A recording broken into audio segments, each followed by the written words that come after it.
en un viaje por la raya, que es este libro, que era publicado, porque es muy conocedor de los 1.292 kilómetros que hay desde Ayamonte y Villanueva de Antonio, y la frontera portugal-española, continuando con Huelva, Cáceres, Badajoz, Salamanca, Zamora, Orense, Pontevedra, hasta llegar a La Guarda, La Miña y La Guarda de Alicruy, que son las fronteras, digamos. Entonces, él nos va a explicar y nos va a hablar bien de este viaje por la raya, porque claro, es muy interesante conocer la cultura de esas personas de ahí, ignoradas, que han tenido mucho que ver en nuestra historia.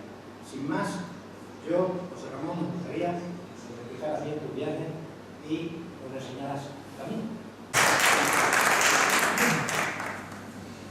Yo creo que hay razones para pasar un buen rato, porque de lo que les voy a hablar es de un universo, de un mundo, de un espacio muy desconocido, que nosotros, hombre, pues aquí en Extremadura, en la provincia de Cáceres y cerca, además como estamos al lado del Tajo, que es un río fronterizo, cerca de la frontera, pues más o menos lo conocemos. Pero no saben ustedes la sorpresa que se han llevado durante estos, desde el mes de mayo que salió el libro, junio, hasta ahora, en estos 6-7 meses, la sorpresa que se han llevado muchos lectores, muchos periodistas que me han entrevistado y que no imaginaban que la raya diera para tanto, diera tanto juego, permitiera contar tantas historias tan curiosas, tan llamativas, que están ahí, que solamente hay que acercarse para verlas. Todo esto está provocando un movimiento de acercamiento a la frontera, de descubrir los pueblos que están cerca de ella y de descubrir ese mundo que hay alrededor. La frontera de España y Portugal. Es tanto el interés y es tan sorprendente que el editor del libro, la editorial del Paseo de Sevilla, una editorial importante que tiene autores como Amorós, como gente de mucho nivel, de Madrid, de Barcelona, gente con mucha tradición literaria, le costó mucho hacer este libro, tardaron 2 o 3 años porque no tenían claro que se fuera a vender, y claro, todo esto al final pues no deja de ser una actividad en la que una editorial, si no vende, se hunde, ¿no? Y sin embargo se ha llevado una gran sorpresa. Yo le dije, va a funcionar, la gente va a descubrir un espacio mágico. Y efectivamente, llevamos 4 ediciones del libro, son muchas ediciones en 6-7 meses, y todo eso es por algo. Y es porque a veces nos vamos a la Seychelles, o soñamos con ir a Zanzíbar, o soñamos con ir a Cancún, y resulta que el misterio, la emoción, el viaje divertido, curioso, llamativo, está ahí al lado, aquí, siguiendo el Tajo en la frontera. Y de eso trata este libro. Este libro trata de un lugar exótico que está a media hora de Las Romillas, un lugar exótico que es la frontera más antigua y más larga de Europa. Son 1.292 kilómetros. No hay ninguna frontera en Europa tan larga como esta. No hay ninguna frontera en Europa tan antigua como esta. Esta frontera se cierra definitivamente, bueno, en 1267 en Badajoz y ya definitivamente en 1297 en Alcañices. No hay ninguna frontera tan antigua. La siguiente, después de 1267, la siguiente frontera europea es la de Andorra y luego en 1297 la del Principado de Mónaco. Pero la más antigua es la hispano-portuguesa. Y además es una frontera muy pobre. De hecho, cuando la Unión Europea eran solamente 12 países, entre ellos España y Portugal, era la más pobre de la Unión Europea. Ahora ya hay zonas de Rumanía, de las fronteras esas del este, que son también, no son muy ricas, pero desde luego tan despobladas como esta tampoco las hay. Es que, vamos, que les voy a contar en Las Romillas, que lo comentábamos hace un momento, llegaron a tener 8.000 y pico habitantes, como el pueblo de mi madre, Ceclavín, y actualmente, pues eso, llegan malamente, tanto Ceclavín como Las Romillas, a 2.000. Esa despoblación se ha ido extendiendo a lo largo de la raya, a lo largo de toda la frontera. Excepto la zona de Vilarreal de Santo Antonio, Castromarín y Ayamonte, la zona de Badajoz y Elba, lógicamente, y la zona de Tui y Vigo y Valencia Dominio en el norte, excepto esas 3 zonas que sí tienen una población más amplia, el resto son 8 o 9 habitantes por kilómetro cuadrado, y eso es una población propia de la Siberia rusa o del Polo Norte. Es decir, la población, el índice demográfico tan bajo que hay a lo largo de toda la frontera es muy llamativo. Y claro, eso ha permitido algo importante, y es que al ser tan pobre, al ser tan poco poblada, ha conseguido mantener unas tradiciones y mantener unas costumbres y una arquitectura y un folclore que no se encuentra en otros lugares, porque en las ciudades grandes, es decir, la desventaja que tienen las ciudades con mucha industria, con mucho desarrollo, que es lo que quisiéramos todos en el fondo, es que pierden las tradiciones, pierden las costumbres y pierden los encantos. Entonces, claro, ir a Madrid, a Barcelona, ir a Ámsterdam, ir a Roma o ir a Moscú, da lo mismo, porque en todos los sitios te vas a encontrar en la zona turística las mismas tiendas de recuerdos, las mismas tiendas del grupo Inditex, o sea, de Zara y de Springfield, o de H&M, etcétera, etcétera. Pero cuando vas a la zona de la raya, ahí sí vas a seguir encontrando colmados, restaurantes, gastronomía, costumbres, iglesias, gentes que mantienen unas tradiciones que aquí no se han perdido. Y eso es lo que hace que al bajar del coche en la raya uno crea que está en los años 60, que ha retrocedido en el tiempo y que le vienen de pronto todos los recuerdos de cuando era un niño. Ese es uno de los encantos de esta frontera, que es muy curiosa, porque, a ver, se cierra casi definitivamente en 1267, pero quedaron una serie de espacios que son muy anecdóticos y que no se definieron en ese momento, ¿no? En la zona donde hay un río, la zona del Guadiana, la zona del Guadalquivir, perdón, el Guadiana se va a meter, la zona de la desembocadura del Guadiana, la zona del Duero, la zona del Tajo, la zona del Miño, eso sí, la raya húmeda, la raya con agua, enseguida quedó definida porque había un accidente geográfico que dividía los dos países. Pero en la raya seca, ahí quedaron una serie de enclaves muy indefinidos, que además a los reyes tampoco les interesaba mucho, les daba lo mismo, porque eran zonas muy pobres, zonas de ganado, entonces la verdad es que no llegaron a trazar la frontera de una manera muy fija, ¿no?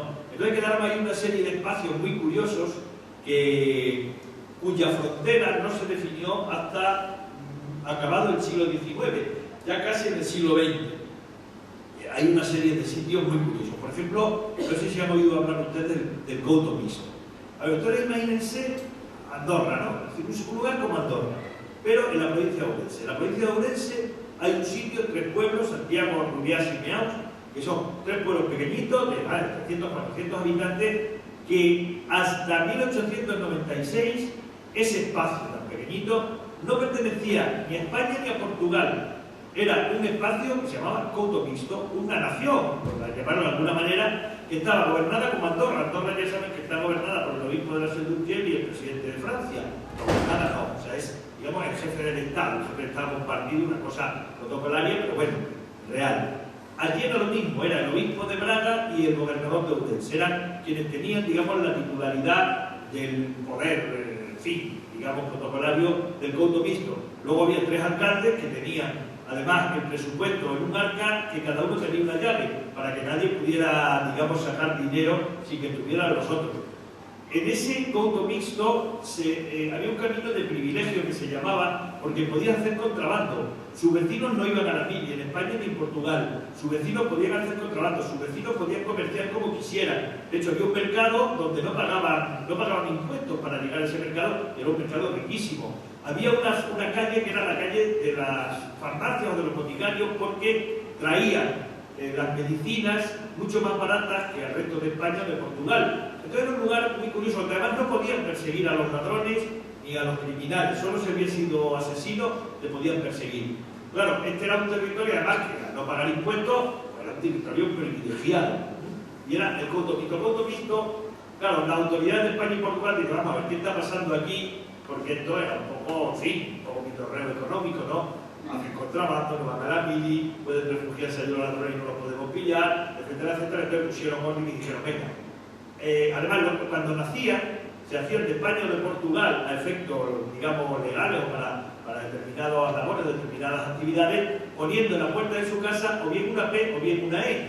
Entonces, así era como se escribía de un país a otro para determinadas actividades o determinados papeles y papeleos burocráticos.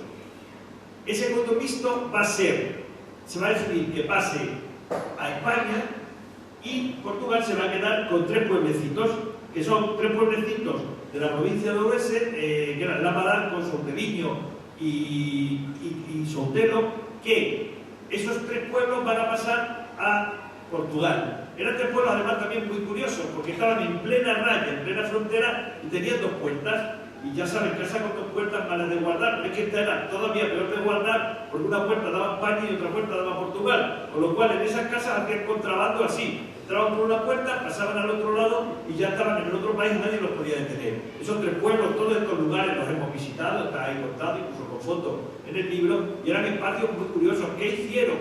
Hombre, no solo pasar a Portugal esos tres pueblos que pertenecían a la provincia de Ourense, sino que movieron la frontera 1 kilómetro para evitar que aquellas casas tuvieran dos puertas, pues se habían construido así, una daba a España y otra a Portugal, para hacer contrabando sin ser perseguidos.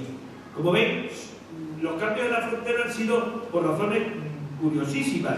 Había una zona, Garoche, por ahí por la zona de Aracena, al sur, por la zona de Huelva, que se llamaban contiendas. Contiendas porque no eran ni de España ni de Portugal, y lo que había era una contienda entre los dos países a ver de qué lugar eran. Allí había a veces peleas porque llevaban el ganado los portugueses o lo llevaban los de Huelva, entonces había ciertos enfrentamientos hasta que ya también a finales del siglo XIX se pusieron serios y dividieron, trazaron una frontera que, bueno, pues actualmente es la que funciona. Hay otro caso muy curioso que es el pueblo de Barrancos. Barrancos está enfrente, bueno, al lado de Oliva de la Frontera, de la provincia de Badajoz, está al lado de Encinasola, en la provincia de Huelva. Y este pueblo, si van ustedes alguna vez, y yo les recomiendo que pasen por allí algún día porque es realmente curioso. Hombre, un viaje un poquito largo desde aquí, tampoco mucho, porque yo he ido y vuelto el día, he ido allí, pasar el día y no es tan cansado.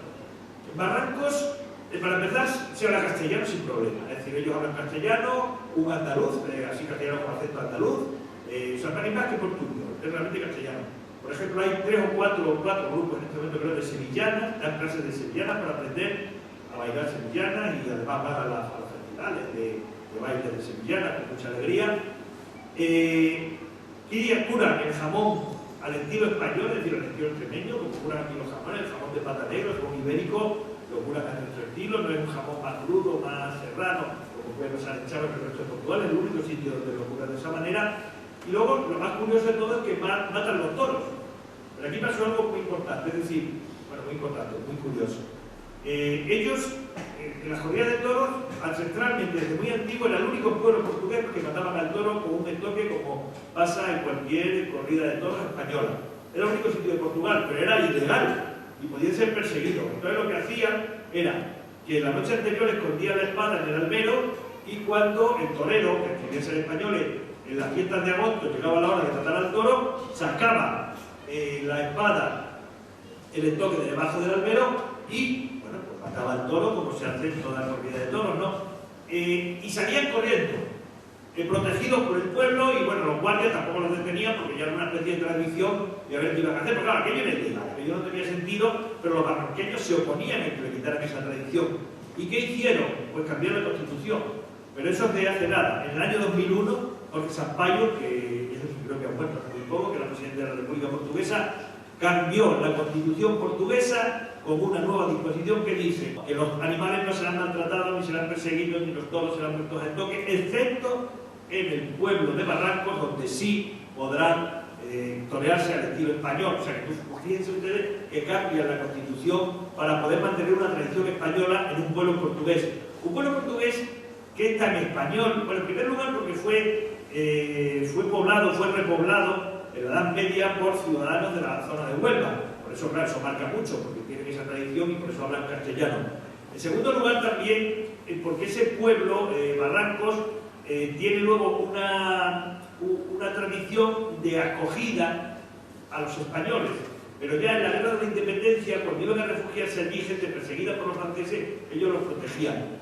En la guerra civil, cuando empieza la guerra civil, al principio, varios carabineros de la provincia de Huelva que eran perseguidos por republicanos y que corrían peligro en su vida, entraron en Barrancos y fueron protegidos por los barranqueños. Pero luego en la guerra civil, cuando llegan las tropas de Franco y del general Yagüe y ocupan toda la provincia de Badajoz, y llegan a Oliva de la Frontera, en Oliva de la Frontera, el general de los Caballeros, la Valencia de Conway, decide que tienen que huir, porque si no, es muy posible que los maten, porque pasó a los que no tuvieron suerte a la hora de huir.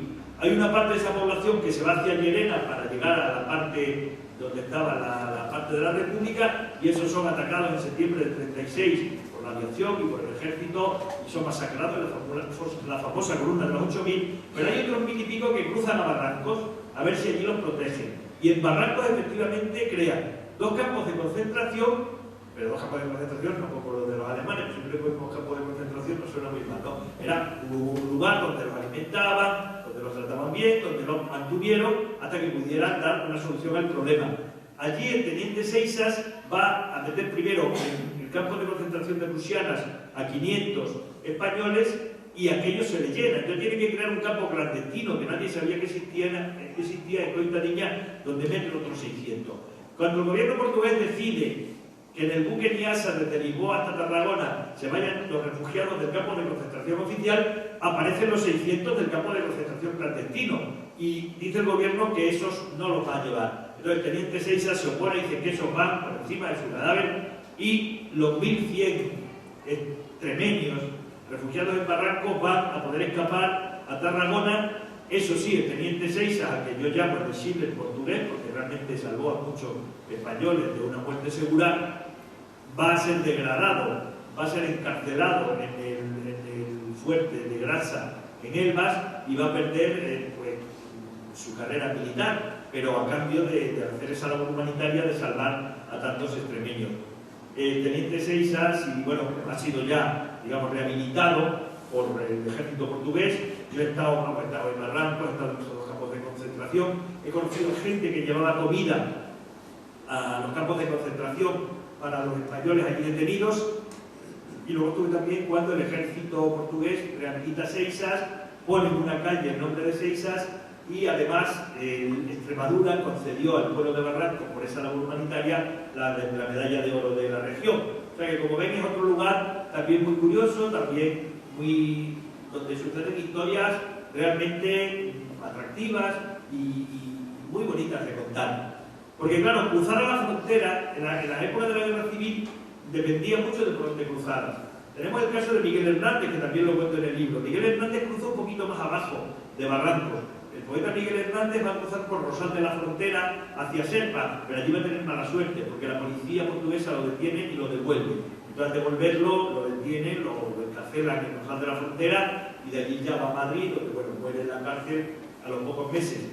Esa cárcel donde estuvo Miguel Hernández, Rosal de la Frontera, que es pura raya, como dice su nombre, Rosal de la Frontera, allí ahora hay una casa de cultura que se puede visitar, donde se recrea el lugar donde estuvo el poeta encarcelado, ¿no? Bueno, como ven, son historias muy curiosas. ¿Y qué me dicen del caso de Afontañera? Afontañera es una aldea de Valencia de Alcántara donde hay una casa, que también es otra casa fronteriza, y los dueños, la casa estaba justo al lado de la frontera, y entonces los dueños decidieron que iban a ampliar la cocina, pero claro, por ampliar la cocina, ampliaron el patio e invadieron Portugal. Entonces, ¿qué hacer? Eso ha sido hace 30 años, ¿no? No ha sido hace mucho tiempo. Entonces, ¿qué hacemos con esta casa? El gobierno, ¿le tiramos la cocina a la buena señora que había invadido Portugal o cambiamos la frontera? Bueno, la Comisión de Límites, reunida en Lisboa, decidió que Portugal iba a perder un poco de terreno para que la buena señora ampliara su cocina. Entonces, tú vas a esa casa y ves que los cojones van así, y de pronto al llegar a la casa hacen así, y sigue la frontera para que la cocina no fuera derribada. Curiosamente, esa casa luego se ha convertido en una casa rural, que ahora mismo se puede ir allí a dormir y pasar allí, tiene piscina, en fin, una casita rural fronteriza donde entran por la puerta principal desde España y salen por la puerta de servicio a Portugal. Son cosas curiosas de esta frontera tan llamativa, ¿no? tan interesante. Bien, estos son casos de esta frontera. Como ven, que aunque en 1967 ya se estableció y sea la más antigua de Europa, sin embargo quedaron estos pequeños casos, y hay otro, por ejemplo, fíjense, hay un sitio en Valencia de Alcántara que se llama Casas de la Duda, y es de la duda porque aquí el río hace como un giro, los cojones de la frontera no están puestos y no se sabía si era de España o de Portugal. De hecho, a los nacidos en ese enclave de Casas de la Duda se les llama dudosos. O sea, dicen, yo soy español, yo soy portugués y yo soy dudoso. Esto parece como un cuento, pero cuando hace la última presentación del libro fue en Sevilla, bueno, la anterior fue en Valencia de Alcántara, y en Valencia de Alcántara estaban dudosos, o sea, había gente de las casas de la duda que nos contaba historias, porque allá al acabar, ¿no?, cuando se establecen esas conversaciones, cada uno contaba historias de contrabando. La Valencia de Alcántara es un lugar muy curioso, porque, por ejemplo, cuando hablas de contrabando, empiezan las familias a hablar y no lo esconden, al revés. Discuten entre ellas diciendo, mi familia era mucho más contrabandista que la tuya, y el otro dice, pues la mía era mucho mejor, y ya lo ves ahí los resultados. En fin, son cosas muy curiosas que solo pasan, desde luego, en esta frontera. Bueno, pues en esas casas de la duda, al nacer, te podías apuntar en cualquiera de los dos países, porque las casas estaban como en medio y la habitación de una estaba en Portugal y el salón estaba en España, con lo cual, dependiendo del momento histórico, te apuntabas a un país y en otro. Por ejemplo, había un señor que al nacer, está todo contado en el libro, pues decidía en los años 60 apuntarse en España, porque si se apuntaban en Portugal y querían emigrar, tenían que ir a la guerra de Angola, que eran 4 o 5 años en la guerra. Ahora hay una serie en Netflix que se llama Gloria, que se cuenta esa etapa de la historia de Portugal. Antes de ir a o sea, no podías emigrar a Francia o a Alemania si no ibas antes a la guerra de Angola. Pero si te apuntabas en España, ese niño cuando se hiciera mayor no tenía que ir a esa guerra de Angola y podía venir para acá. Entonces, bueno, como ven, son enclaves muy llamativos. Por ejemplo, miren, hay una aldea que se llama El Vicente, está en Zamora. Esta aldea era portuguesa, pero cuando Portugal pasa a la corona española entre 1500 y 1600, 1500 y pico, 1550 más o menos, en 1640, en ese periodo, el que había Felipe II, Felipe III, Felipe IV, Felipe V son los reyes de Portugal, esa aldea pasa a España, ¿no?, como todo Portugal. Y cuando los portugueses hacen una guerra, ganan la guerra y consiguen de nuevo la independencia de España, el Vicente dice que ellos no pasan a Portugal, que ellos están muy justos en España y que no van a pasar a Portugal. Como estaban en Zamora en el norte, después de la montaña, los portugueses barajaron y dijeron, mandamos un ejército a que estos 300 o 400 locos del Vicente se vuelvan a hacer portugueses, o los dejamos que hagan lo que les dé la gana. Les dejaron que hicieran lo que les diera la gana, y ahí está el Vicente, que es un pueblecito con un lenguaje diferente. Ese sí que no está nada estudiado, no se ha encontrado casi ningún sitio. Yo me descubrí que sin por azar estuve allí y aparecen en el libro algunas palabras del vocabulario del vicenteño, que desde luego es un vocabulario muy raro, porque hay palabras que no se escuchan en ningún otro sitio, y es todo ese, con esas características fronterizas tan llamativas. Como veis, es una frontera muy bonita, una frontera muy curiosa, una frontera que parece de cuento, pero al mismo tiempo una frontera dura, es una frontera despoblada, es una frontera vacía. Está de moda, todos hablamos de la España vaciada. Si hay en España y un Portugal vaciado, es Portugal y la España fronteriza, la España de la raya. La raya, ellos consideran se consideran rayanos en una distancia aproximadamente de 20-30 kilómetros al lado de la frontera, o sea, casi llegaría hasta la rodilla, un poquito más allá, Ceuche. Eso ya se consideraría como espacio rayano, ¿no? Y sería como 20-30 kilómetros hacia España, hacia Portugal, lo que se consideraría el espacio ese geográfico de la raya, donde históricamente han hecho mucho contrabando con Portugal, donde históricamente pues han hablado portugués sin problema, donde históricamente cuando había guerra recibían todos los palos ellos, mientras que Madrid y Lisboa no tenían ningún problema. Esa es la raya, y esa raya está alejada de todo, está muy vaciada, es muy pobre, incomunicada, no hay trenes ni autobuses que vayan de un pueblo a otro, de un lado al otro de la frontera. Los trenes han desaparecido prácticamente. Ahora, bueno, sí, cuando se haga el tren por Badajoz, habrá de nuevo ferrocarril que vaya de España y Portugal, pero no hay realmente un ferrocarril que una las dos zonas. Ha desaparecido la mayoría de los trenes que establecían esa relación. Entonces, entre los lugares que les he dicho antes, Chávez Merín, Bigotúi, Badajoz, Elvas y Villarreal de Santo Antonio, Ayamonte, está muy despoblada. Solamente la zona del norte, la zona de Vigo, ahí sí, pero es que fíjense, el 58% del tráfico de mercancías y de viajeros que hay entre España y Portugal, en toda la frontera, se hace por la frontera de Tui, por la frontera de Vigo, Valencia Dominio, de Vigo Viana do Castelo. Por aquí es por donde hay trenes, donde hay 4 aeropuertos cerca, hay 20 pueblos con polígonos industriales. Por ahí sí que la raya es como la frontera entre Holanda y Bélgica, o entre Francia y Alemania, ¿no? Una zona muy rica, con mucho desarrollo, que es lo normal. Y ¿por qué está tan despoblada toda esa raya? Bueno, está despoblada porque ahí, por ejemplo, no se podían hacer fábricas. Las fábricas de corcho no están en Valencia de Alcántara, aunque hay mucho corcho, están en San Vicente, que estaba más metido hacia el interior. No se podían crear industrias porque si había guerra podían ser destruidas y eran industrias estratégicas, y eso ha conseguido que la raya sea tan pobre y esté tan deshabitada. Porque fíjense, la comarca menos poblada de Extremadura, menos poblada incluso que la zona de la Siberia, pues el nombre, ¿no?, ya te da una sensación de despoblación, es la zona de la raya. La zona de la comarca de Valencia de Alcántara es la más despoblada de toda la región. Y hay un problema, porque ven, lo de la frontera está muy bien, cuando España y Portugal han estado unidos, ha habido mucho desarrollo, ha habido mucho empuje económico, pero cuando no estaban unidos ha habido mucha guerra. Allá ha habido 5 guerras a lo largo de 150 años. 5 guerras son muchas guerras. ¿Qué pasaba con la guerra? Se la declaraba Madrid a Lisboa, Lisboa a Madrid, pero la guerra no era ni en Lisboa ni en Madrid, la guerra era aquí. Cuando venía el ejército hacia Claviga, Casa, Villa, Valencia, Alcántara, toda esta zona, la zona de Badajoz, eran 40.000 soldados que llegaban, que ocupaban todas las casas del pueblo, que comían el ganado, que acababan con la cosecha, que levaban, o sea, hacían levas con los hombres de la zona para llevarnos a la guerra, y esos pueblos quedaban arruinados, quedaban completamente arruinados. Esas guerras que duraron hasta el siglo XIX, hasta la guerra de independencia, de 1814, hasta ese momento acabaron con el desarrollo económico de Extremadura. Y Extremadura, vale, es la región más pobre de España, es cierto, económicamente hay más pagar, en fin, todo eso, todas esas estadísticas que ustedes conocen, pero todo proviene de ese momento, porque antes de esas guerras, el Alentejo, la zona de allá de la frontera, era una de las regiones más desarrolladas de Portugal.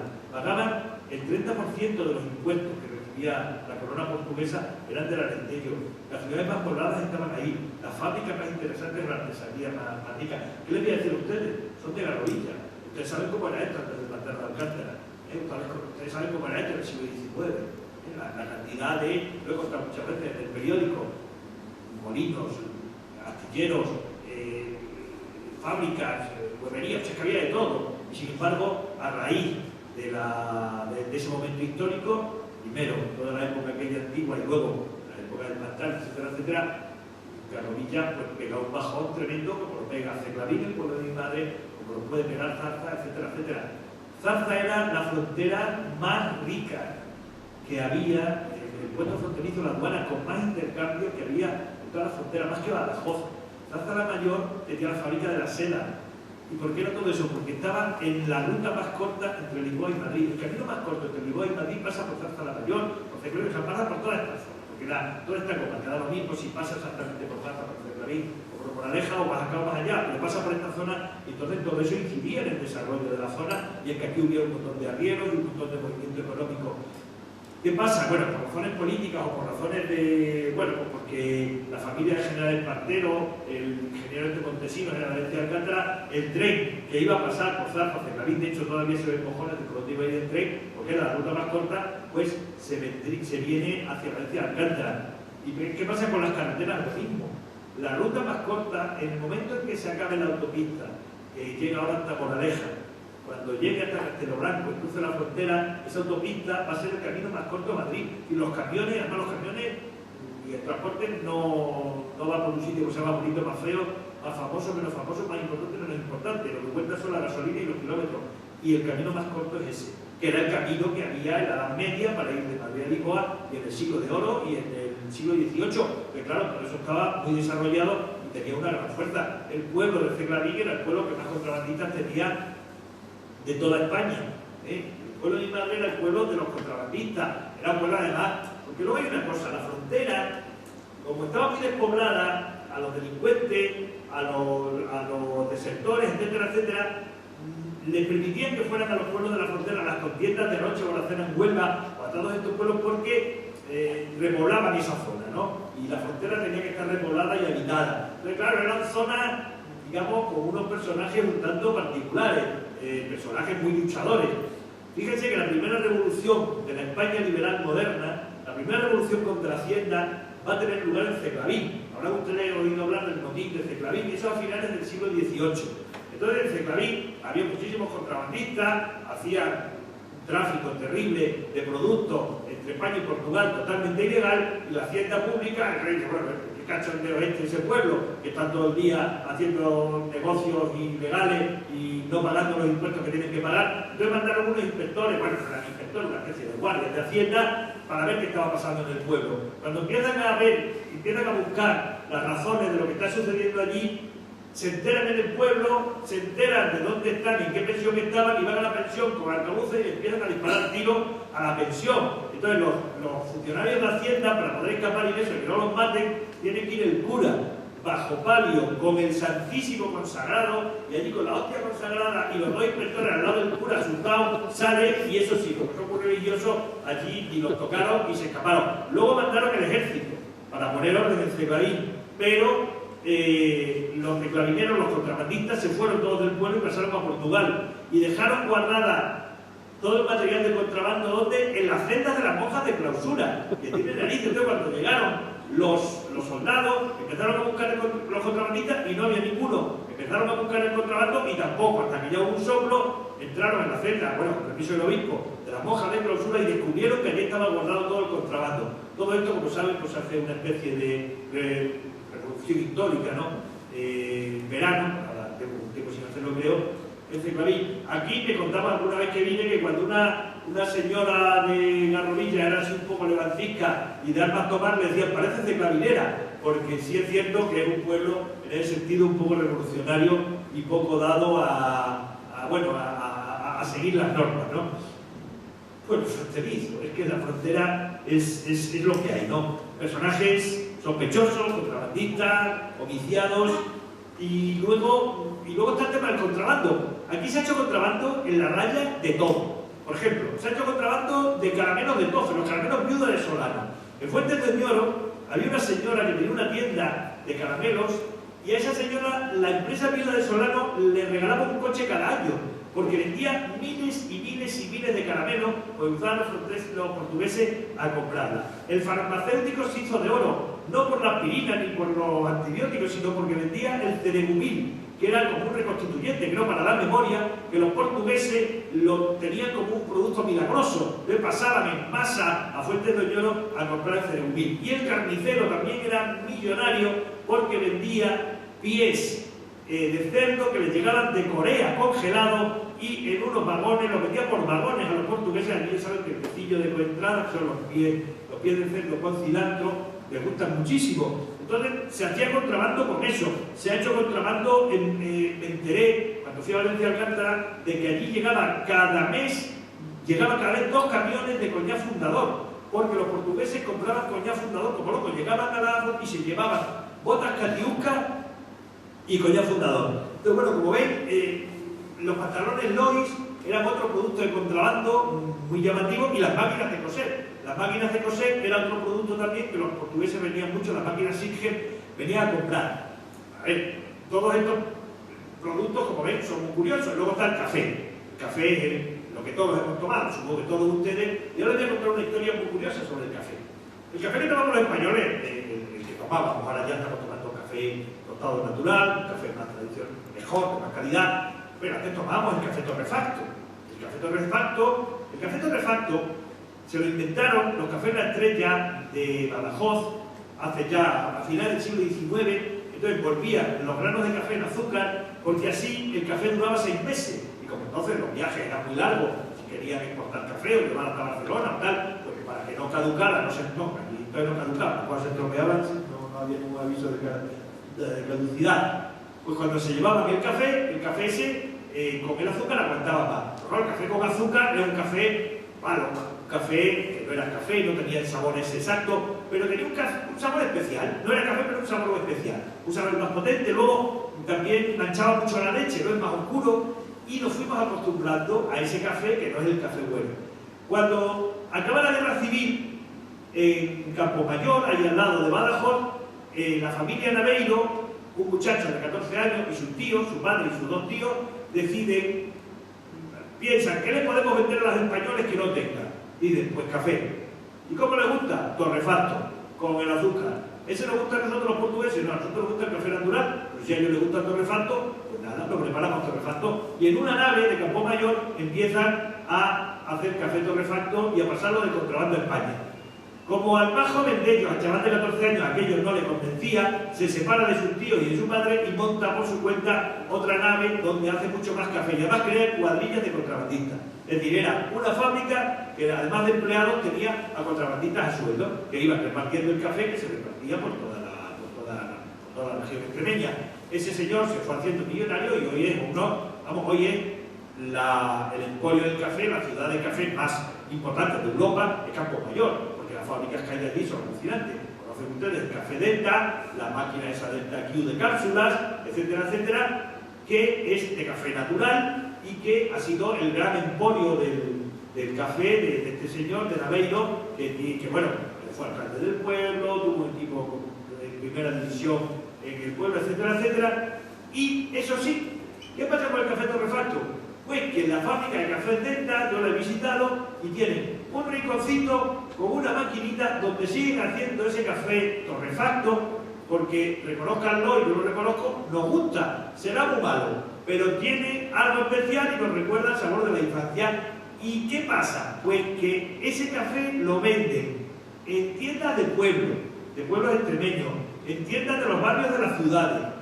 Hacen una producción especial en Navidad, en Semana Santa y en agosto. ¿Por qué? Porque las abuelas es el café que les gusta y es en esas épocas cuando compran café para los nietos que vienen de la migración o que vienen de donde sea a verla. Entonces, en Navidades, en Semana Santa y en verano se llama café barco y ese café torrefacto lo venden, incluso hacen publicidad. Ustedes si escuchan la radio no escucharán publicidad de café barco hasta que llega Navidad y todo el barco con los Reyes Magos llega con su café barco. Y es para las abuelas extremeñas que siguen queriendo ese café torrefacto que le traían los contrabandistas, porque es el que confían, y para ellas el café es eso, no natural, ni arábiga, y todo esto es Rioja y ahora de café muy bueno, pero que no, pues claro, pues está el café malo, que vamos a hacer, el que nos enseñaron a tomar.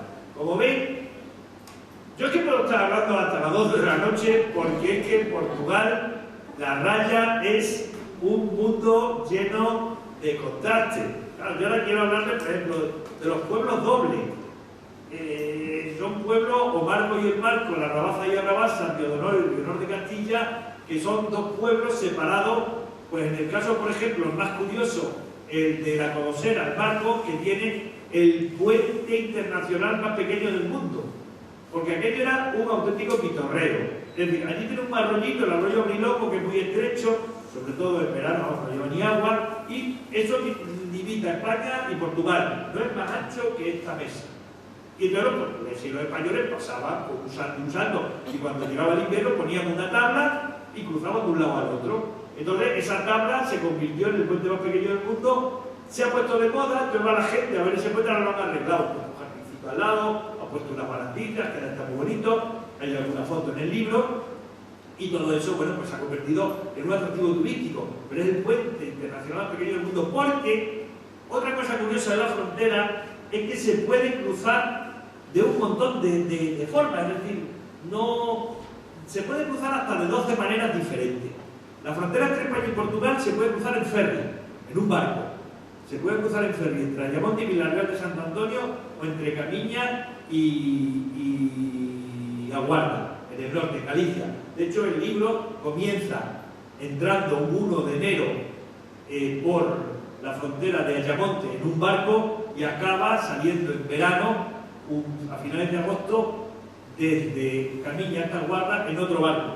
Pero también se puede cruzar en barca taxi. Hay una barca taxi por €1 que te cruza entre Alcoutín y Sanlúcar de Guadiana. Y hay otra barca taxi que también creo que cuesta €1,50 en Olivenza, que te lleva hasta Juromeña. Se puede cruzar en tirolina, es decir, en Alcoutín te subes a un monte, te agarras allí a la tirolina y bueno, pagas porque es como una especie de deporte, ¿no? Y cruzas la frontera en 20 segundos o 40 segundos creo que dura, por el río agarrado, que yo no lo he hecho, soy un cobarde, pero se puede cruzar en tirolina. Se puede cruzar por el puente internacional más pequeño del mundo. Luego está la frontera Cenicienta. Ustedes saben que Cenicienta a las 12 de la noche se convertía en calabaza, ¿no? no me acuerdo bien del cuento, pero sus zapatos eran dorados y preciosos, se convertían en unas zapatillas andrajosas, etcétera, etcétera. Bueno, aquí hay un puente en Cedillo que se abre a las 10 de la mañana del sábado, pero como a las 12 de la noche del domingo no hayas cruzado, se cierra la frontera y tienes que hacer 150 kilómetros, dar una vuelta tremenda. Eso es porque, bueno, Iberdrola permite abrir el fin de semana el puente, entonces cruzas entre las turbinas y cruzas a Portugal, pero a las 12 de la noche la cierran. Ahora por fin van a hacer allí un nuevo puente, por caminos de contrabandistas, por la casa rural de la Fontañera que entras por un lado y sales por el otro, por un puente romano, el puente romano de Piedrasalba, aunque pertenece al municipio de Alcántara, pero estaría entre Piedrasalba y Segura, por un puente que hizo Eiffel, que está en Tui, por el puente del ferrocarril prohibido en Barca d'Alba, que es un puente que puedes cruzar andando, que está prohibido, que era el ferrocarril que ya no pasa por allí, sobre una presa, porque hay dos presas que ahí sí permiten pasar por encima del pantano, de la presa del pantano, cruzar a Portugal. Es un lugar, como digo, pues realmente donde nos vamos a encontrar historias curiosísimas. Ustedes no saben, por ejemplo, quizá, no sé si lo saben, que Portugal, o sea, Andalucía, ustedes saben que Cataluña ahora pues, quiere ser independiente, ¿no? Y que quiso ser independiente en el siglo XVII. Portugal también quiso ser independiente. Pero es que Andalucía también quiso ser independiente. Y fue todo al mismo tiempo. Es decir, hay un momento en que el conde duque Olivares, que era el marido del rey, se encuentra con que Cataluña se quiere independizar, Portugal se quiere independizar y de pronto se entera de que Andalucía se quiere independizar. El quinto conde, el sexto marqués de Ayamonte estaba en la frontera de Ayamonte con Portugal, preparado para invadir Portugal, porque Portugal se quería independizar, pero no era eso. Lo que estaba esperando era que llegaran los holandeses para, junto con ellos, declarar la independencia de Andalucía y con el ejército que tenía ahí montado, atacar las distintas razas andaluzas y conseguir la independencia. Cataluña no se independizó porque mandaron un ejército poderoso. Portugal se independizó porque mandaron mercenarios que no cobraban, no guerrearon como debieran y esa guerra se perdió. Y los del Marqués de Ayamonte se enteraron a tiempo de que se quería independizar y de lo que estaba tramando y ahí acabaron rápidamente porque derrotaron la guerra, así de sencillo. Esa historia, además en Ayamonte dicen que el fantasma del conde de Ayamonte todavía se ve por las iglesias y por los palacios del pueblo. Y eso ya son leyendas, pero como ven, la raya con su misterio es algo que jamás podremos abarcar del todo.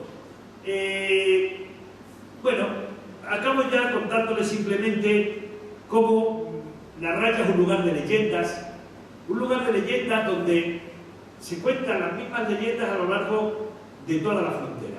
Es decir,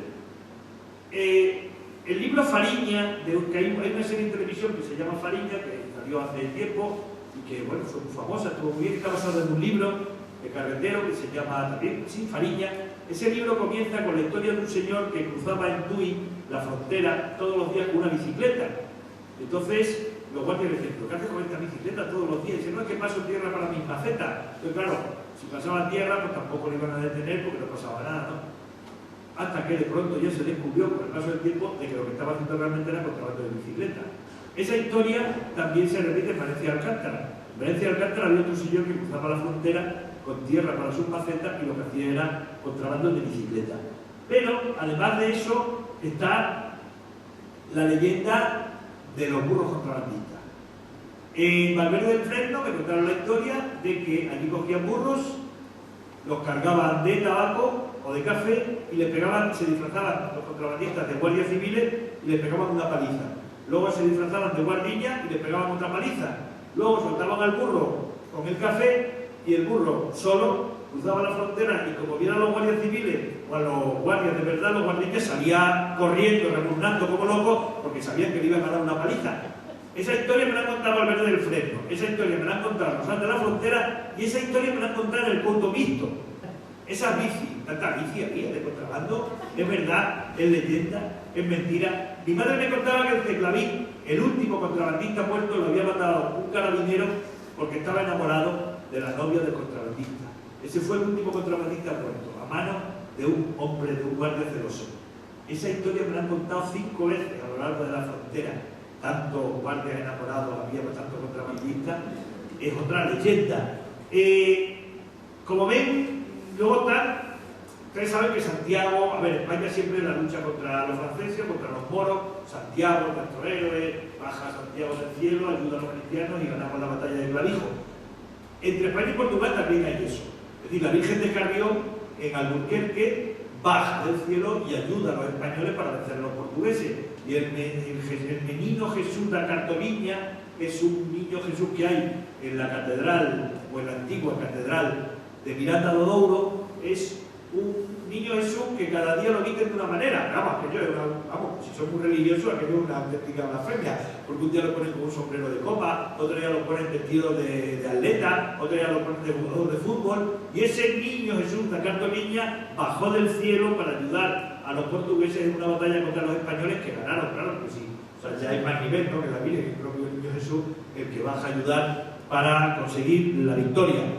Aquí saben que tenemos a Agustina de Aragón, ¿no?, nuestra heroína en la guerra de la independencia contra los franceses. Ellos tienen dos heroínas, Deuladeu en Monzao y Isabel Pereira, Isabel de Alentejo en Ouguela, que son dos mujeres que en un momento en que estaban a punto de perder la batalla con los españoles, salen de su casa, empiezan a disparar, son heridas, pero siguen luchando. Los soldados que estaban ya cobardados y a punto de ser derrotados, al ver a aquella mujer luchando, dijeron: "A por ello", y le entregan a los españoles. Como ven, son todos leyendas, pero nadie sabe quién era Deuladeu, nadie sabe quién era Inés Pereira, no hay ningún documento que demuestre que ella existió, pero está en la historia porque es leyenda. Al igual que, por ejemplo, las explosiones, que es otra. Yuromeña, Ouguela, Campomayor, Arronches, Almeida, Miranda do Douro, todas esas ciudades portuguesas sufrió una explosión en Polvorín, en una guerra con los españoles, y mató a medio pueblo. De hecho, en Chimaná, Campomayor, hay al lado de la iglesia una capilla de los huesos, como la de Évora, que son miles de calaveras pegadas en la pared, que fue de las 800 personas que murieron porque explotó por la maldición de los polvorines. Todo esto lo que crea es algo que se llama espacio mitopoiético, es decir, es un espacio legendario, que los ciudadanos nos inventamos a veces para crear un lugar mágico lleno de burros que huyen de los guardias, de bicis con las que se hace contrabando, de niños Jesús que se aparecen y ganamos las batallas, de polvorines que explotan, de contrabandistas a los que matan los carabineros celosos, y todo eso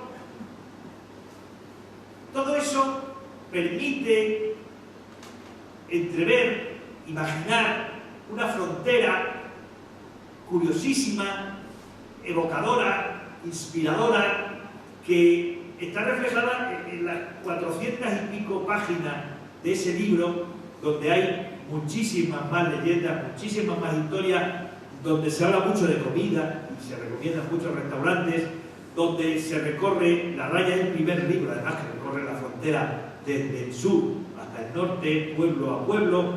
Un libro que lleva fotografía de Esperanza Rubio, que es la fotógrafa que está aquí entre nosotros, la fotógrafa que publica las fotos del libro, y que tiene un epílogo de César Rina, que es un profesor de la Universidad de Extremadura, donde cuenta desde el punto de vista histórico, ya no tanta leyenda o tanta aventura, tanto personaje, sino absolutamente histórico, cuál es la historia de la frontera entre España y Portugal. Yo creo que es un libro en sentido definitivo, por eso está funcionando. Es un libro que le han hecho reportaje de 4 páginas y está en la portada del País, incluyendo el País, en las varias televisiones, en las últimas páginas de todos los periódicos andaluces. Yo por ejemplo, para entrevistar a personajes como Javier Rodríguez Marco, Urdaz, el que llevaba el TVD de televisión, porque a todos les ha sorprendido que, estando ahí al lado, nunca habíamos reparado en que los viajes más bonitos no están a 10.000 kilómetros de distancia, sino ahí al lado, en la frontera, en la raya.